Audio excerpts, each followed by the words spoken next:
काफी हरे भरे जंगल में मीनू चिड़िया और कालू कौवा रहते थे। मीनू चिड़िया और कालू कौवा उन दोनों के पास ही अपना अपना एक एक खेत था। वे दोनों अपने खेत में सिर्फ टमाटर की ही खेती किया करते। मीनू चिड़िया बहुत ही ईमानदारी से अपना काम करती थी। मीनू चिड़िया रोज सुबह उठकर अपने खेतों में पानी दिया करती और फिर पूरा ही दिन अपने खेत में ही काम करती रहती।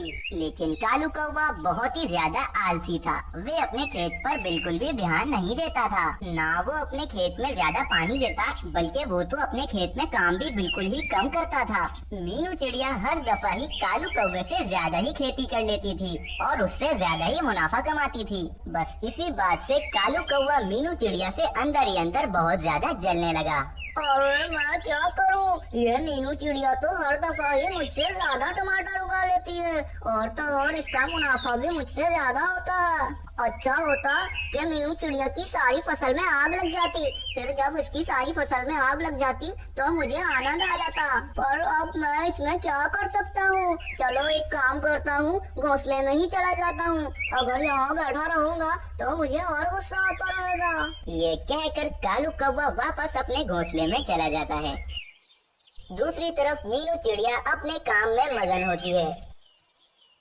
मेरी मेरी लाल लाल टमाटर, आज मैं जो कुछ भी हूँ सब तुम्हारी वजह से हूँ। अगर तुम लोग ना होते तो मेरा क्या होता?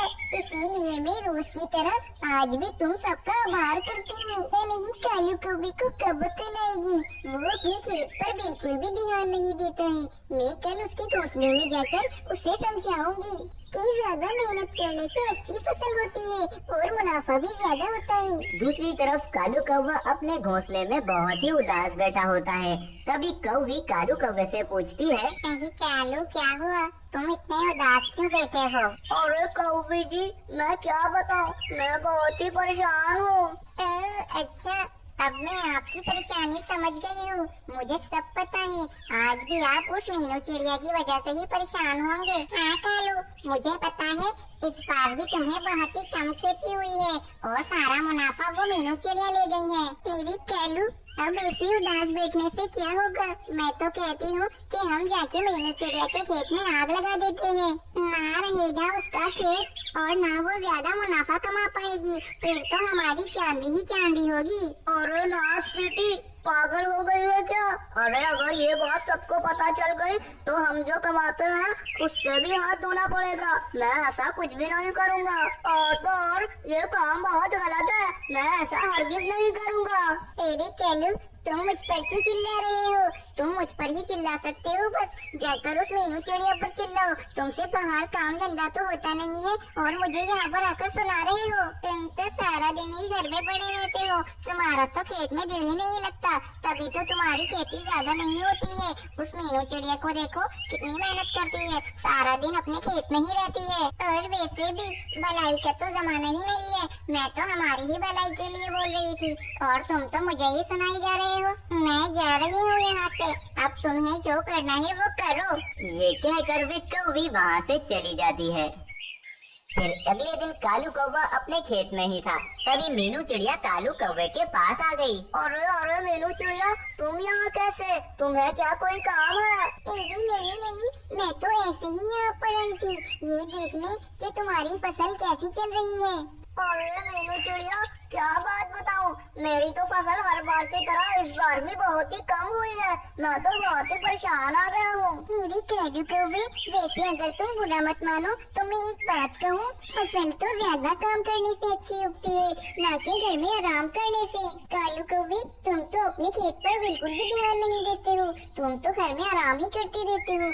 जरा अपने खेत पर भी ध्यान दो, तभी तुम्हारी फसल अच्छी उगेगी। अरे मीनू चिड़िया, तुम्हारे कहने का क्या मतलब है? मैं क्या काम चोर आदमी हूँ? अभी अच्छा होगा तुम यहाँ से खुद ही चली जाओ, वरना मुझे बहुत ही गुस्सा आ रहा है, वरना मैं तुम्हें यहाँ से धक्के मारकर भगा दूंगा। फिर मीनू चिड़िया वहाँ से उड़ती हुई वापस अपने खेत में चली जाती है। अरे छोड़ो, ये कालू कौवे को समझाने का कोई फायदा नहीं है, ये बिल्कुल भी नहीं समझेगा। अरे आज तो हद ही हो गई है, कल कौवी ने मुझे कितनी बातें सुनाई और आज ये मीनू चिड़िया मुझे कितनी बातें सुनाकर चली गई है। बस अब बहुत हुआ, इस मीनू चिड़िया का कुछ ना कुछ तो करना ही पड़ेगा। और कौवी जी ठीक कर रही थी, मुझे इस मीनू चिड़िया के खेत में आग लगा देनी चाहिए। लेकिन एक समस्या है, मीनू चिड़िया का खेत तो बहुत ही बड़ा है, मैं इसके खेत में आग कैसे लगाऊंगा?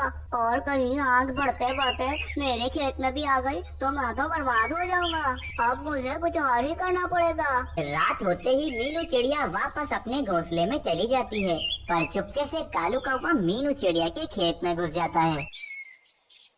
चलो अब एक काम करता हूँ, मीनू चिड़िया के सारे टमाटरों को तोड़कर उसी के घोंसले के नीचे एक खड्डा खोदकर उसमें डाल देता हूँ। फिर कालू कौवा वैसा ही करता है, वे सारे टमाटरों को तोड़ देता है और मीनू चिड़िया के घोंसले के नीचे ही जमीन में सारे टमाटर गाड़ देता है।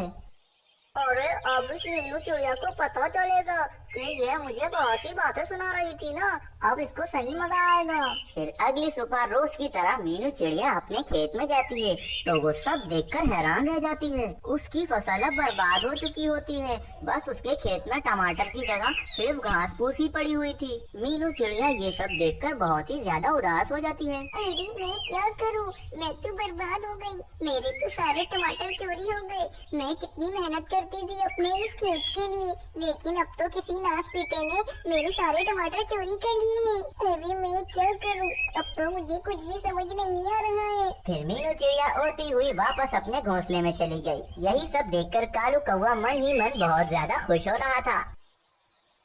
अरे वाह भाई वाह कालू कौवे, अब तो बहुत ही मजा आने वाला है। अब तो मीनू चिड़िया का खेत ही नहीं है, अब तो सिर्फ मेरा ही मुनाफा होगा।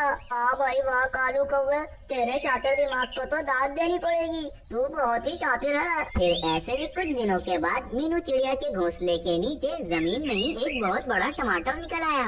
मीनू चिड़िया इतने बड़े टमाटर को देखकर बहुत ही ज्यादा हैरान हो जाती है। अरे ये इतना बड़ा टमाटर मेरे घोंसले के नीचे कैसे उग गया? लगता है ऊपर वाले ने मेरी सुन ली है। अब मैं इस टमाटर से अपना नया धंधा शुरू करूंगी। मैं इस टमाटर की मदद से एक दुकान खोलूंगी, उसमें मैं सबको टमाटर का शरबत बनाकर पिलाऊंगी, फिर मेरा बहुत ही ज्यादा मुनाफा होगा। फिर मीनू चिड़िया वैसा ही करती है, वे अपनी एक बहुत ही बड़ी दुकान खोल लेती है। दूर दूर से पक्षी मीनू चिड़िया के पास इतने बड़े टमाटर का शरबत पीने के लिए आ रहे थे। मीनू चिड़िया का धंधा बहुत ही ज्यादा अच्छा चल गया था, अब तो वे बहुत ही ज्यादा अमीर हो गई थी। लेकिन यही सब देखकर कालू कौवा तो बहुत ही ज्यादा परेशान हो गया। कालू कौवे ने अपनी काम चोरी की वजह से अपनी पूरी ही फसल बर्बाद कर दी थी। अब तो कालू कौवे के पास भी कोई काम काज न था। और मैं क्या करूं?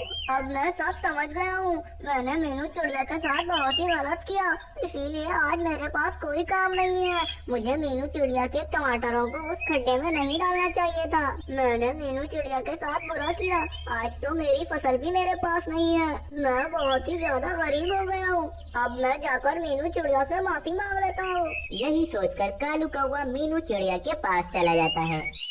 और मीनू चिड़िया मुझे माफ कर दो, सब मेरी ही गलती है। मैंने ही तुम्हारे टमाटर तुम्हारी जमीन के नीचे गाड़ दिए थे। मुझे माफ कर दो मीनू चिड़िया, मेरे पास आज खाने को भी कुछ नहीं है। मैंने तुम्हारे साथ गलत किया, इसीलिए आज मेरे साथ ऐसा हो रहा है। मीनू चिड़िया बहुत ही दयालु थी, वे कालू कौवे को माफ कर देती है और उसे अपनी दुकान पर काम पे भी रख लेती है। अब वे दोनों खुशी खुशी टमाटर का शरबत बेचकर खूब मुनाफा कमाते। इस कहानी से हमें प्रेरणा मिलती है कि हमें किसी के साथ भी गलत नहीं करना चाहिए, क्योंकि हमारे साथ भी वही